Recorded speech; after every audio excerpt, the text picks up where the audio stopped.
Good morning! Alas 6 na po ng umaga at nandito tayo sa kusina. At bakit tayo nandito? Magpapakulot po tayo ng magiging kape namin ni Pure Health. So, ito po yung kailangan natin. Sambong, lemon, 3 pirasong bawang at luya. So, mas maganda raw sana kung luyang dilaw. Kaya lang, wala tayong luyang dilaw, kaya ito na lang. Ito po, tinuro po ni Kuya Andy. Dahil maganda raw to sa may mga high blood, kagaya ni Pure Health at saka yung may tama sa liver. So, ayan. Ang gagawin lang naman natin, kailangan lang natin itong pakuluan sa 2 baso sa loob ng 5 minuto. Tanggalin ko lang yung buto. Kasi baka mapait pag may buto. So, ito pong lemon, kalahati daw, sabi ni Kuya Andy. Kalahati man to, kaya lang, hiniwa ko lang ng manipis para pagkulo, lalasa talaga siya, no? So, ayan, malinis na po yung ating sambong. Hinugasan na po natin yan, kaya ready ng pakuluan. So, 2 tasa lang ang kailangan natin. Yan. Ito na yung magiging kape namin ni Pure Health ito. Okay. Lalagyan na lang natin ng tubig. O, 1 tasa.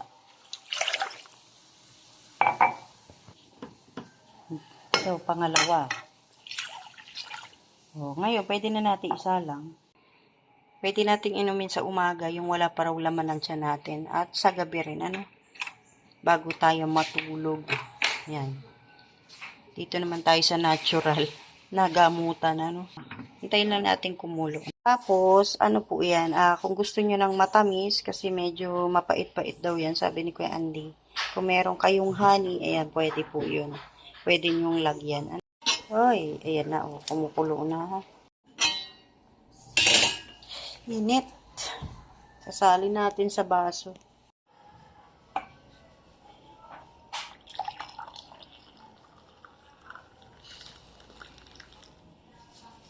Yun, Pag kumulo pala, ayun, na lang. Hindi na nagtutugma sa 2 baso.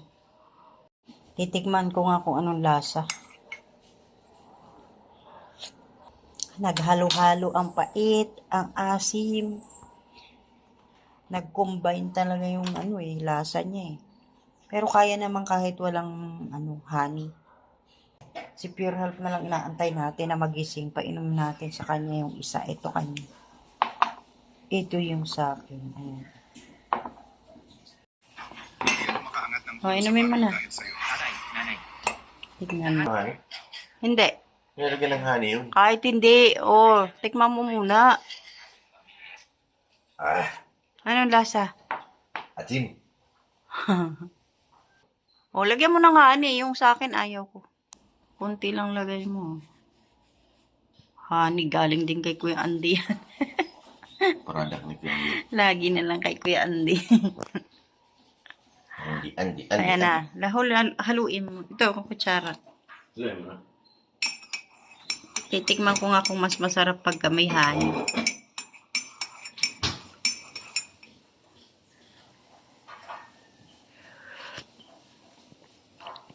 Andun pa rin yung pait. Pero okay naman ang lasa. Dali. Ano lasa? Matamis na. May pait pa rin, Yung dahon ng sambong yan. Oo. Magtatanim tayo. Dito naman kung yung dugo ko magiging normal. Okay lang. Tsaka yung sa liver, Yan, inumin natin. Habang wala pang laman yung tiyan natin. Yan ang advice ng Dr. Andy natin. Tapang mo. Dr. Andy Kayakap. Maano sa lalamunan. Maano sa lalamunan? Di ka natulog, be? Anong maano sa lalamunan, Pure? Naguhit. Parang alak lang, Good morning! 8 o'clock na po ng umaga. Tapos na po tayong uminom ng ginawa nating inumin. Ayan. Tapos ngayon, nandito naman tayo sa garahe ni Pure Health. Ayan po, sobrang kalat, nililinis po natin. Ako'y naguguluhan na rito, kaya nililinis natin. So, kanina pa po natin to pinaggagawa. Hindi pa rin natin maintindihan kung paano natin gagawin. Sobrang sikat ng araw ngayon. Oh. Ngayon, ayusin po natin dito. Tatanggalin natin yung mga dapat natin tanggalin. Itatapon ang mga dapat itapon. Ayan. Sobrang kalat hanggang dun po yan kay Pure Health.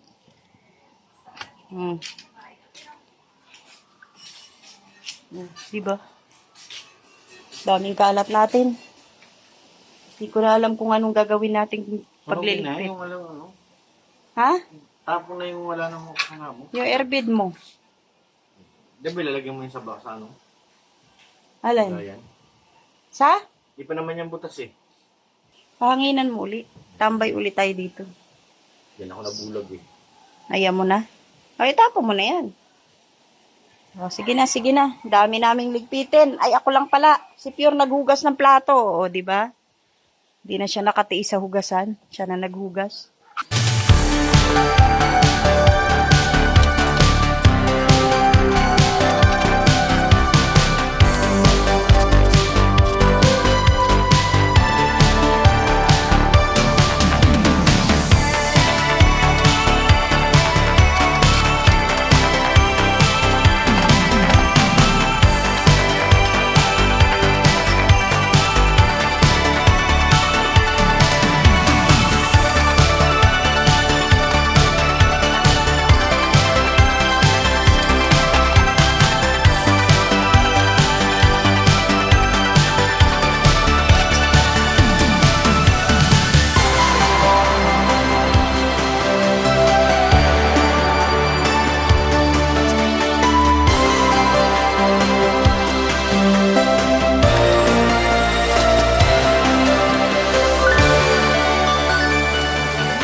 Ayan, tapos na po tayo.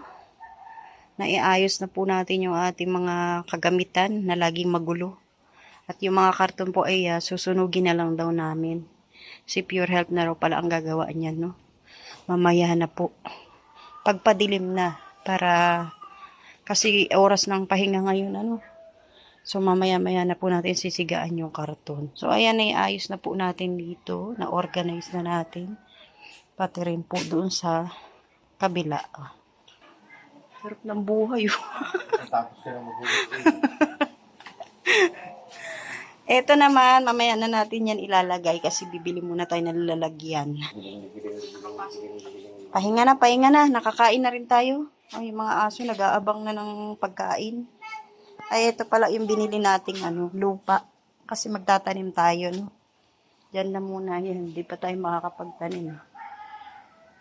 Pero ayan, malinis na, oh. Ngayon naman, magluluto naman po ako ng pagkain ng aso. At nagugutom na po yung mga alaga ko, oh. Nakatingin na sa akin, eh. Ayan, magandang hapon po. 2:00 na ng hapon. At medyo maulan-ulan, ano? Hindi lang pala, medyo talagang maulan. So, ito, nandito tayo sa kusina. Gagawa po tayo ng bilo-bilo. Ayan. Kailangan lang naman natin gawin, lagyan ng tubig to nang hindi masyadong marami, no? Magluluto tayo ng ginatang bilo-bilo. Ito na, nilagyan na natin ng tubig. Masarap to. Ayan, bagay sa tag-ulan.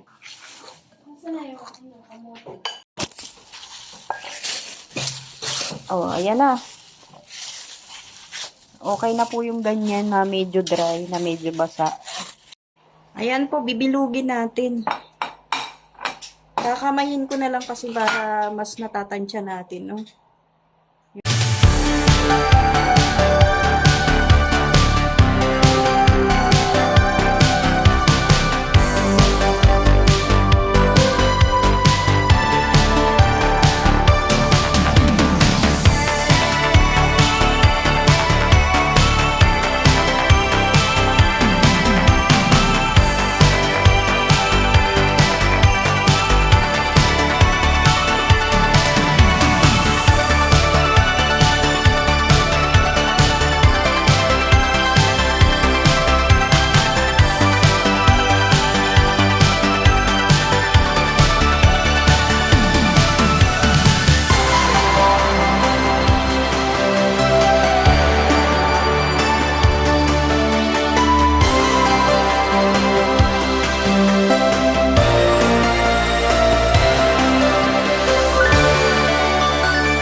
Okay na po, tapos na yung ating bilo-bilo. Yung kamote naman hinihiwa na. Yung saba. So, pag nahiwa na yung saba, ay pwede na tayong magluto. Kasi meron na rin tayong gata. Pinagata na natin kanina, no? So, luto na lang. Pagkatapos na mahiwa itong saba, ayan. Konti lang din, ano? Kasi konti lang naman yung gata natin. So, ito na po yung kamote. Ayan. Nahiwa na. Yung saging na lang, ate. Tayo na maghihiwa ng saging at nagpakarga na si Mayoni. Mayoni! Ayan na po si Mayoni, nagpakarga. Mayoni! Ayaw ka nang alagaan ni Lolo? Uy! Ngumiti lang.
Kain na si Pure Health. Ayun na, nakapos ng trabaho. Merienda. Tikman mo nga. Yung sobrang tamis. Tabis? Hindi tama lang. Tama lang yung tamis. Ikaw ate, kain ka na. Mainit lang siya. Hmm. Luto na yung kamote? Dali lang, hindi ko mainit eh. Namadali mo ko. Oo, mamadali na raw si Nanay! Bayan eh. Nakain ikaw? Tara na, kain na po tayo. Nantok na si Merienda na. Sarap.